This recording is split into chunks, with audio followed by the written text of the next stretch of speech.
Right now in Atlanta, we have clear skies, 71 degrees, for partly cloudy conditions overnight with a low of 47, sunny and 74 for your Thursday. Our time is 6:30. Time for Marketplace.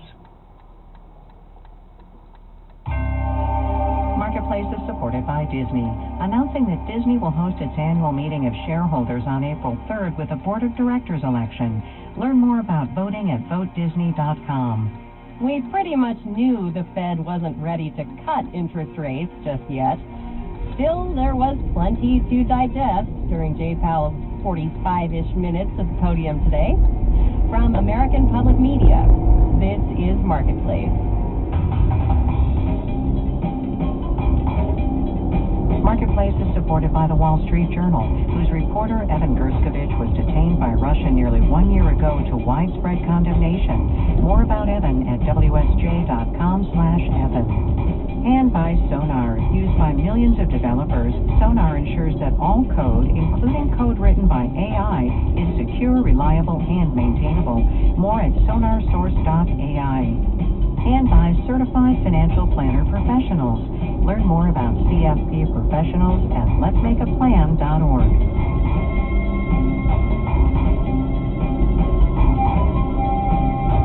In Baltimore, I'm Amy Scott, in for Kai Rizal. It's Wednesday, March 20th. Good to have you with us. As expected, the Fed decided today to keep its target for the federal funds rate unchanged, between 5.25% and 5.5%, though officials are still penciling in 3 interest rate cuts later this year, pending, of course, what happens with inflation. In remarks after the announcement, Powell addressed the question many are wondering: are the higher inflation numbers we've seen so far this year a fluke or part of a worrisome pattern? We're going to let the data show. I don't think we really know whether this is a bump on the road or something more. We'll have to find out. In the meantime, the economy is strong, the labor market is strong, inflation has come way down, and that gives us the ability to approach this question carefully and feel more confident that inflation is moving down sustainably at 2% when we take that step to begin dialing back our restrictive policy.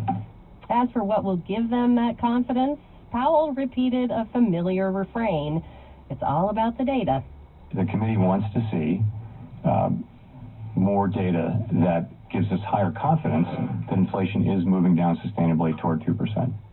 Thing is, Powell and his colleagues keep an eye on a lot of different data sources. So Marketplace's Justin Ho looked at what kind of data the Fed is looking for and how that's changed over time. The Federal Reserve looks at a lot more than the monthly inflation figures and other big government reports. I like to refer to the Federal Reserve as the Hoover vacuum of data. That's Claudia Sahm, the founder of Sahm Consulting and a former Federal Reserve economist. She says that vacuum also sucks up non-government data from banks, payment processors, and research companies. The Fed even gathers its own data on factory output and consumer credit. Sahm says when she started working at the Fed, all of that data was pretty overwhelming. And I told the more senior person who was trying to train me, like, what am I supposed to do with all these numbers? And she looked at me and she said, you just breathe it all in. Sahm says what the Fed is good at is spotting patterns in the numbers, recognizing whether those patterns are just noise or if they show a trend. And even though the Fed puts the most emphasis on the official government reports, you can think of a lot of these other data sources as giving nuance. Right? Like that unemployment rate is low, but what does the hiring rate look at? Or what does some regional number look at? Certain private sector data can also give the Fed a quicker read on the economy. Eric Swanson, an economics professor at UC Irvine, says early in the pandemic, when things were changing quickly, the Fed looked at online rent prices, anonymized cell phone location data, and credit card transactions. Because consumer spending data comes out at the end of the next month, whereas credit card transaction data can come out within a day or two. But now that things have settled down, the Fed is keeping a closer eye on parts of the economy that are still too hot. Tim Dewey at SGH Macro Advisors says that includes the number of job openings.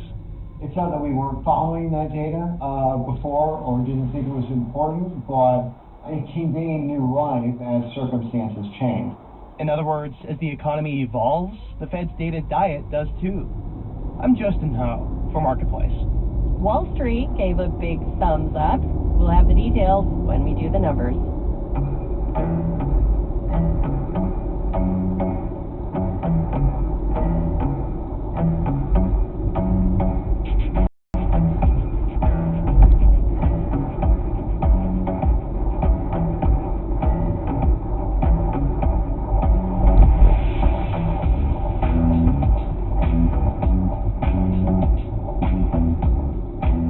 Today, the Biden administration announced the latest round of funding from the CHIPS Act.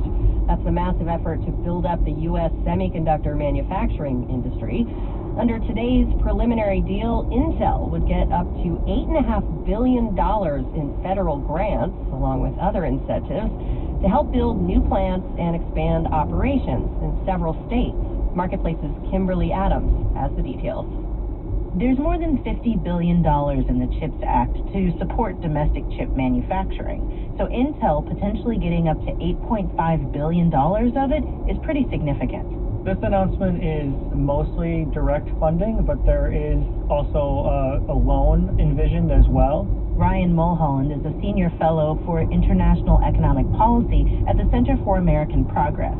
With the direct funding and the additional $11 billion in loans, plus tax credits, this will help Intel build facilities in 4 different states and really be an investment in sort of leading edge semiconductor manufacturing, including in election year swing states like Arizona and Ohio. Intel will also be investing in expanding operations in New Mexico and Oregon. Bruce Blonigan is Dean of the Lundquist College of Business at the University of Oregon. And those are really high-paying jobs, and so excellent for the state of Oregon economy.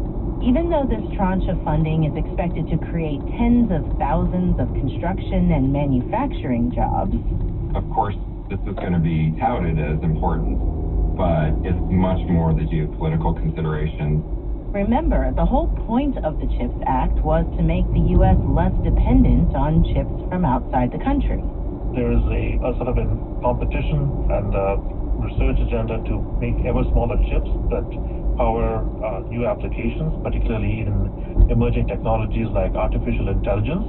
Sujay Shivakumar is a senior fellow at the Center for International and Strategic Studies. Yielding that leadership will have enormous consequences for our economics, our growth, our independence, our national security in many, many ways. The Commerce Department has set a goal of having the U.S. produce 20% of the most advanced chips in the world by 2030. In Washington, I'm Kimberly Adams for Marketplace. By the way, Kai is currently in Arizona reporting on the CHIPS Act. We'll have more on how this legislation is playing out in a few weeks.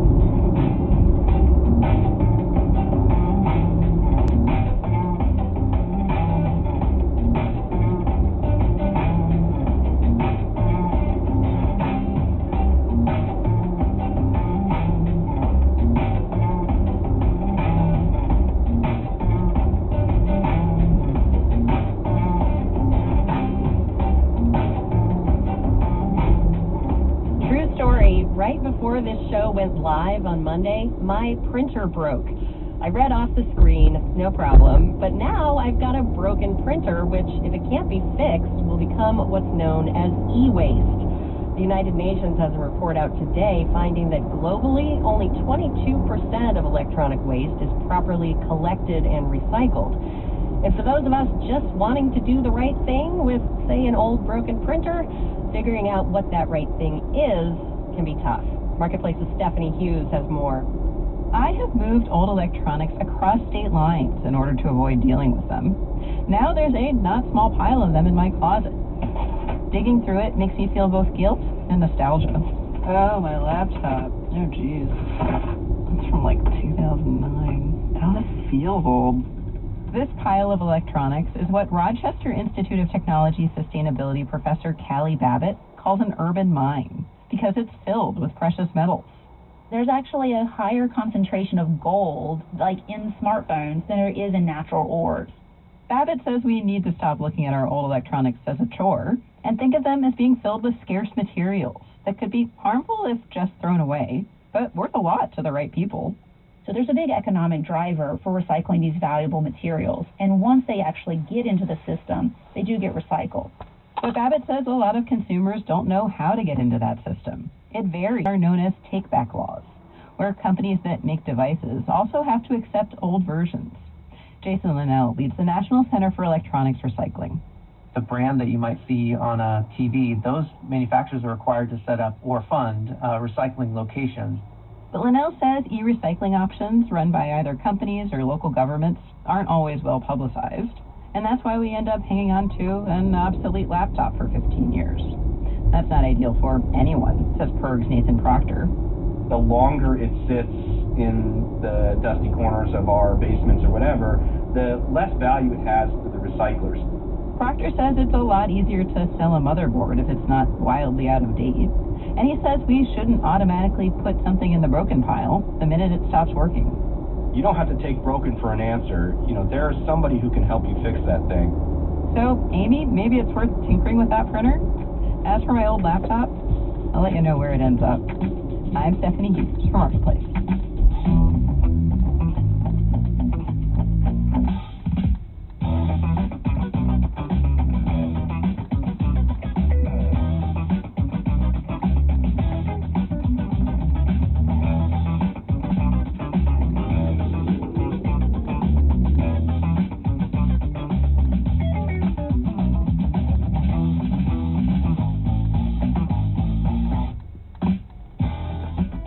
Alaska has long been known for its vast reserves of oil and gas.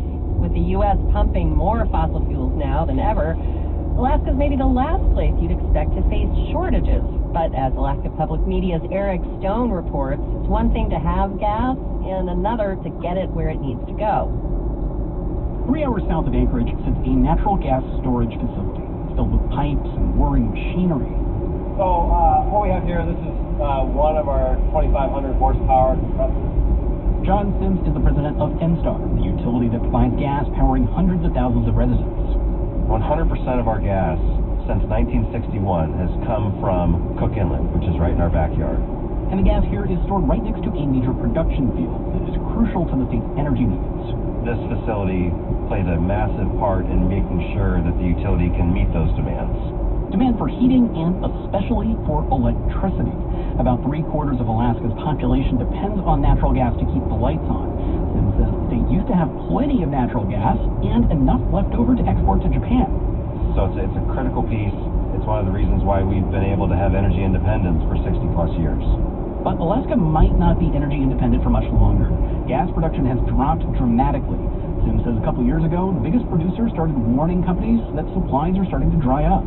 And so hearing that information and that news obviously was quite a shock to the utilities.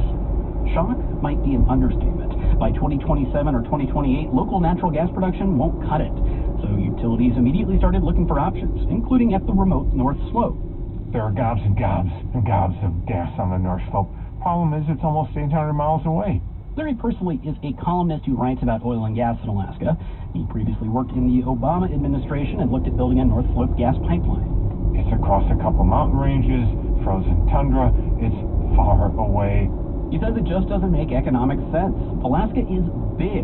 Imagine a pipeline that runs from New York City to Jacksonville, Florida. And that's what you'd need to supply a market that makes up just about 1/5 of 1% of the U.S.'s total gas consumption. Even a pipeline the size of a garden hose would cost billions.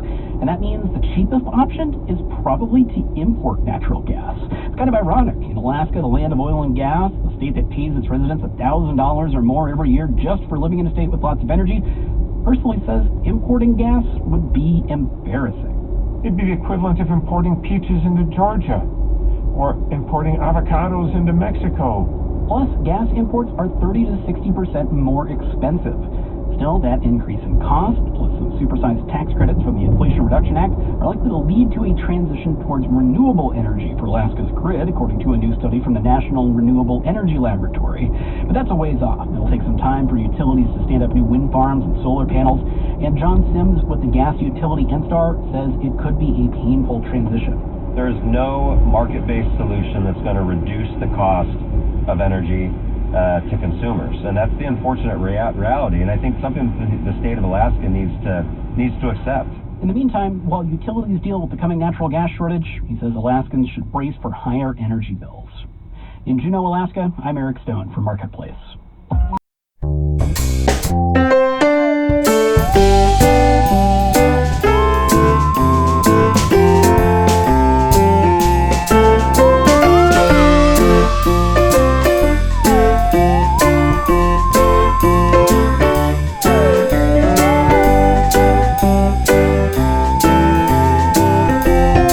Don't take chances on small businesses they're considered too high risk. An unfortunate reality. But first, let's do the numbers. The Dow Jones Industrial Average was up 401 points, 1%, and at 39,512. The NASDAQ gained 202 points, 1.25%, to close at 16,369, and the S&P 500 grew 46 points, 0.9%, to finish at 5224. Boeing lifted 3 2/3% despite predicting a big cash drain for the first quarter related to slower production of its 737 MAX jetliner and regulatory scrutiny. Bloomberg reports the plane maker is considering the sale of at least 2 of its defense businesses. Rival Airbus picked up 1 0.1%. Stephanie Hughes was telling us about the recycling of electronic waste. Major electronics retailer Best Buy sparked up 0.4% after an upgrade from research firm Telsey. Bond prices rose. The yield on the 10-year T-note fell to 4.28%. You're listening to Marketplace. Marketplace is supported by Raymond James, a firm focused on transforming lives, businesses, and communities through tailored wealth management, banking, and capital markets solutions. Disclosures at raymondjames.com. And by Viking, exploring the world in comfort. With a fleet of small ships, Viking offers travel experiences for the thinking person. Discover more at Viking.com. And by the Peter G. Peterson Foundation, a nonpartisan organization dedicated to raising awareness and accelerating action on America's fiscal challenges to build a brighter economic future for the next generation. Learn more at pgpf.org.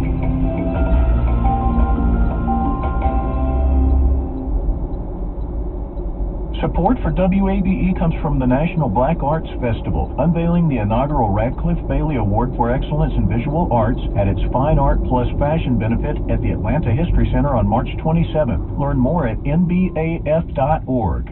And from MWT Windows, offering over 20 years of experience working for Atlanta area homeowners. MWT offers homeowners premium window and door replacement services. Learn more at mwtwindows.com. You've heard it. There's too much traffic. We need more bike lanes. Light rail on the Beltline. We don't need light rail on the Beltline. Our next coffee conversation will focus on Atlanta's transit and mobility issues. Friday, March 29th at 1 p.m. live from Stereo, located at 900 DeKalb Avenue Northeast. For more information, visit wabe.org/events.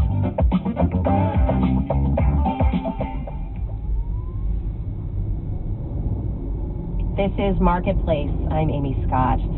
Hard to believe it's been 4 years since the arrival of COVID-19 essentially shut down the U.S. economy, and life has in many ways gone back to something like normal. Most people have stopped masking, testing, and keeping up with vaccines, and crowded indoor events are the norm again.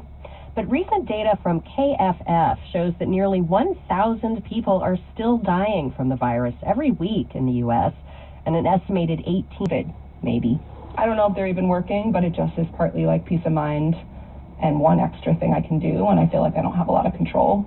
A lot of people are doing this, trying to keep up with the latest medical and scientific research, sharing studies on social media, and buying any products that show promise. Many people are searching for solutions individually because the government isn't doing enough to address the long-term impact of COVID. Lucky Tran at Columbia University says he understands, but for a lot of these tools like nasal sprays, the evidence is mixed on how effective they are, so we really need governments to invest in solutions. Both new solutions and tools we already know work, says Akiko Iwasaki, a professor of immunobiology at the Yale School of Medicine. For example, the air filtration, things in hospitals and schools, and there are many other measures like UV light that may be implemented in buildings to try to prevent transmission. She says investing in prevention yields clear returns. Companies would benefit economically by making the buildings safer for their own workers, right? That way there are less sick days and people are more productive and just better for their health. So far, though, Iwasaki says there has not been widespread investment in improving indoor air quality to reduce the spread of COVID. It shouldn't be up to the individual to have to spend their own money and trying to do this. But right now, that's the reality. David Kronig lives in New Jersey. He's 40, and he has primary immunodeficiency, which makes him high risk. So he spends a lot of money on N95 masks, HEPA filters, and high-quality at-home tests. And still, I have avoided it by basically giving up going anywhere. He operates like most people did in 2020. He'll only go indoors if he has to the doctor or the grocery store. He avoids public transportation. And I've worked remotely since 2020. At first, that wasn't an issue. Kronig is a voting rights and nonprofit attorney, and his last employer in Wisconsin was happy to accommodate. But when he left that job last year and started looking for a new one, needing to be fully remote slowed down his search. There are some jobs that I simply chose not to apply to because they seemed like they would require in-person work. And there was one where it seemed like he was about to get an offer until he was told at the end of the process that the job required travel. Had I not needed to protect my health, I'm fairly confident that I would have had that job in November. So literally I would have been working for 4 months that I then continued to have to search for a job. Kronig did finally land a remote job that he just started this month. In Brooklyn, COVID is also affecting Forrest McDonald's career. I decided to go back to school to become a mental health counselor because I want to be able to work virtually and have lower exposure. McDonald also worries that if their long COVID gets worse and they couldn't keep teaching, they'd be stuck without income. I'm Samantha Fields for Marketplace.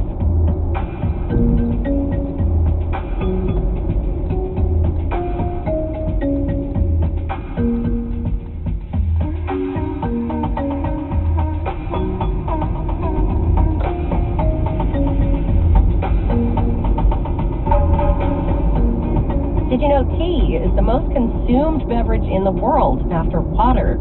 That's according to the UN Food and Agriculture Organization, which also says tea consumption has been growing. Good news for those in the business of selling the stuff. With that in mind, here's the latest in our series, My Economy. My name is Ariel Clark, and I am the owner and founder of Ciscot Tea. Ciscot Tea is Louisville, Kentucky's Black-owned, woman-owned, queer-owned, disability-owned tea business and cafe.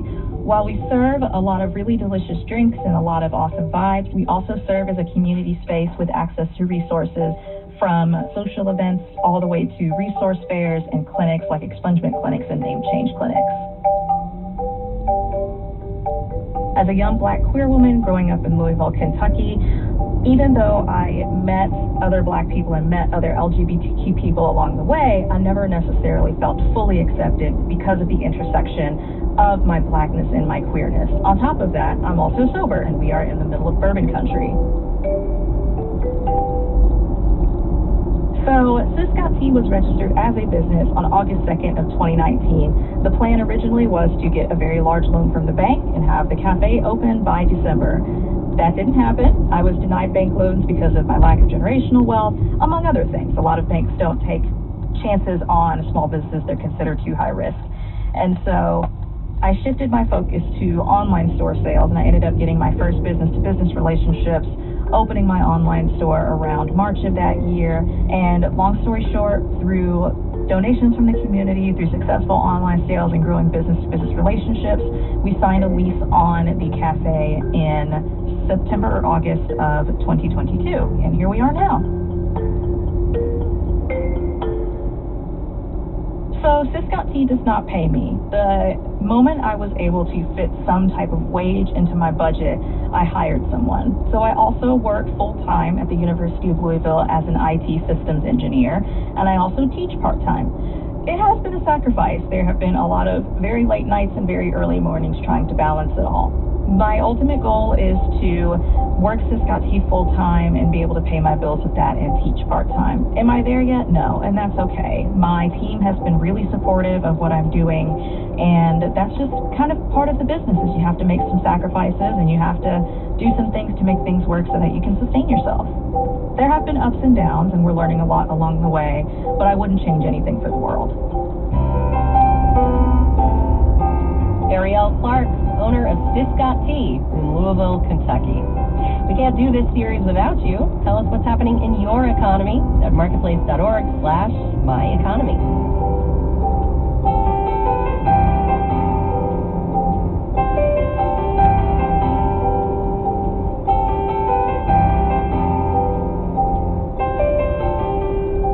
Marketplace is supported by Odoo, focused on providing all-in-one open-source business management software with fully integrated applications for every business need. More at odoo.com. And by Progressive Insurance. The Name Your Price tool provides a range of coverage options. Progressive.com. Price and coverage match limited by state law. And by Betterment, the automated investing platform that helps make it easy to be invested for the long term. Learn more at Betterment.com. Investing involves risk. This final note on the way out, a little more color from that Fed presser.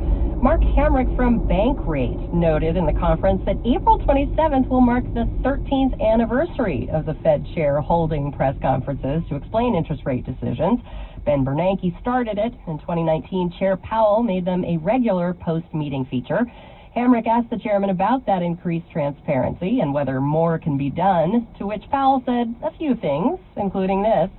We're very transparent. We have no shortage of FOMC participants speaking to the public through the media, and so that channel is full, I would say. So I think it's generally broadly helped and made things better, but not every day and in every way. Well, to follow up, has there ever been a day where you wanted to put that genie back in the bottle somewhat? Of course not. Very diplomatic.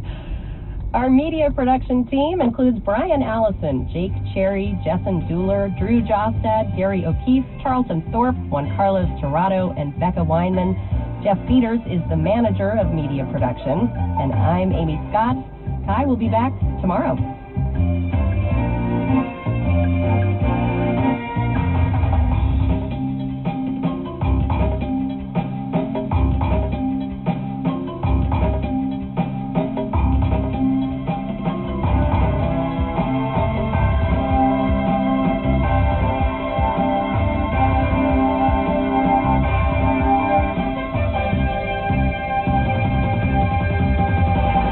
This is APM. Local support for Marketplace comes from Chicory Wealth, helping people align their financial lives with their dreams for a better world through virtual, fee-only financial life planning and socially conscious investing. Chicory Wealth can help you know where your money lives. ChicoryWealth.com. And from Winship Cancer Institute of Emory University. Their Winship Cancer Institute at Emory Midtown is reimagining the care experience to ease the burden of cancer. Learn more at emoryhealthcare.org/Winship. Fame is a challenge for the singer-songwriter known as Sir. I was depressed, and my thing was, instead of talking about it with anyone, I would just self-medicate. Last night was a hell of a night.